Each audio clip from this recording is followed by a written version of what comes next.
In this video, we're going to discuss the Christian doctrines that have historically contributed to anti-Semitism and why it is critical to reject these teachings. Let's jump right in. Here are 7 Christian doctrines that contribute to anti-Semitism and why they must be rejected. Number 1, Replacement Theology, or supersessionism. Now, the claim is that the church has replaced Israel in God's redemptive plan, inheriting all of its promises. But this is dangerous because it nullifies God's enduring covenant with Israel, and it has historically fueled contempt and persecution of Jews. For example, the Crusades, the Inquisitions, and even Nazi ideology.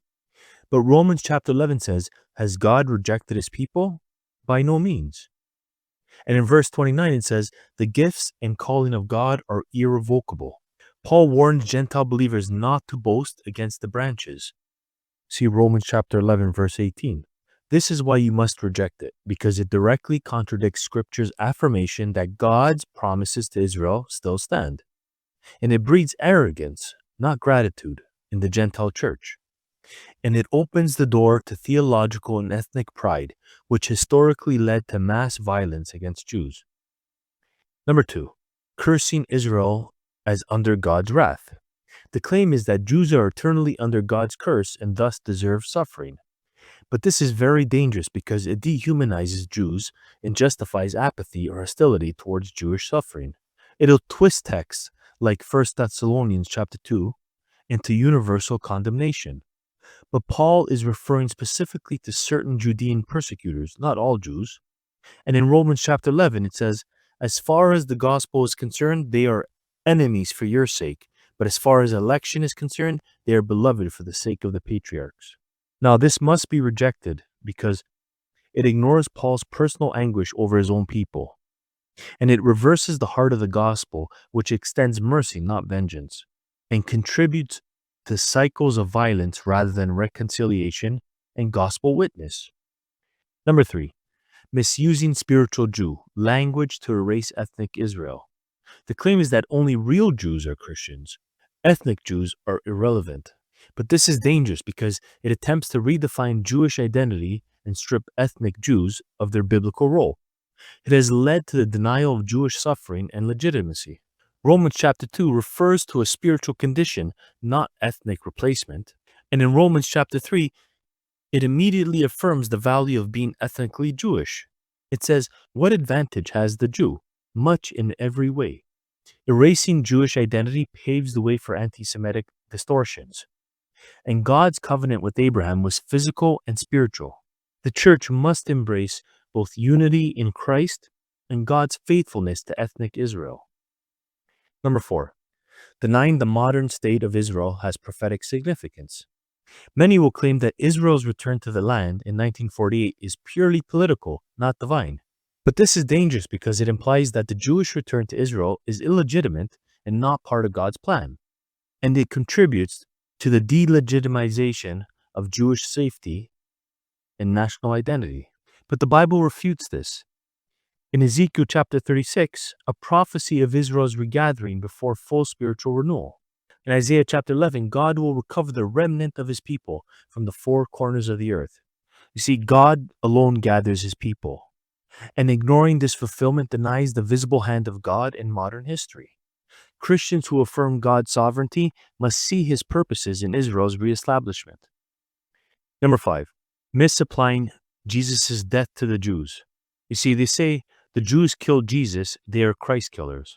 Now, this is dangerous because it has fueled centuries of hatred and church-sanctioned violence. And it has been used by Hitler and others to justify genocide. But the Bible is clear. In Acts chapter 4, both Jews and Gentiles were complicit in Jesus' death. In John chapter 10, Jesus says, no one takes it from me, but I lay it down of my own accord, referring to his life. This belief must be rejected because it contradicts the gospel, which teaches that our sins, all humanity, led to Jesus' death.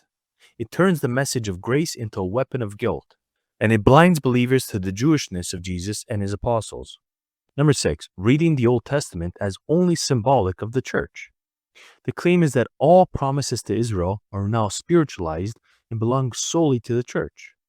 But this is dangerous because it erases the narrative and the covenantal integrity of the Hebrew scriptures, and it encourages a theology that sees Jews as obsolete. But the Bible refutes this idea. In Jeremiah 31, it says if the sun, moon, and stars still exist, so does God's covenant with Israel. And in Acts chapter 1, Jesus does not dismiss the disciples' question about restoring the kingdom to Israel. You see, this has to be rejected because God's word must be interpreted in context, not retrofitted to theological systems. Furthermore, promises to Abraham are both spiritual and territorial, and dismissing this sets up a false dichotomy between God's word and his faithfulness. And number 7, romanticizing reformers without critiquing their anti-Semitism.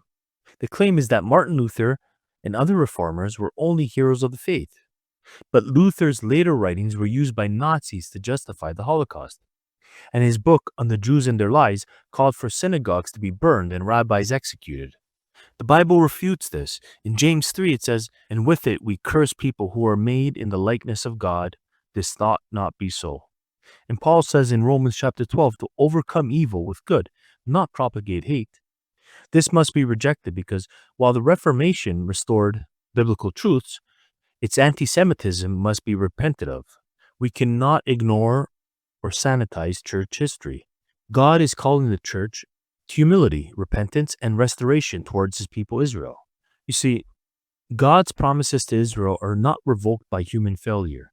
Instead of cutting ourselves off from the root, Gentile believers are grafted in, co-heirs, not usurpers. And as Dr. Michael Brown said, if your theology leads you to disdain God's chosen people, it is not biblical theology. It's arrogance disguised as revelation. As always, if you like this video, leave some comments down below, and don't forget to like, share, and subscribe.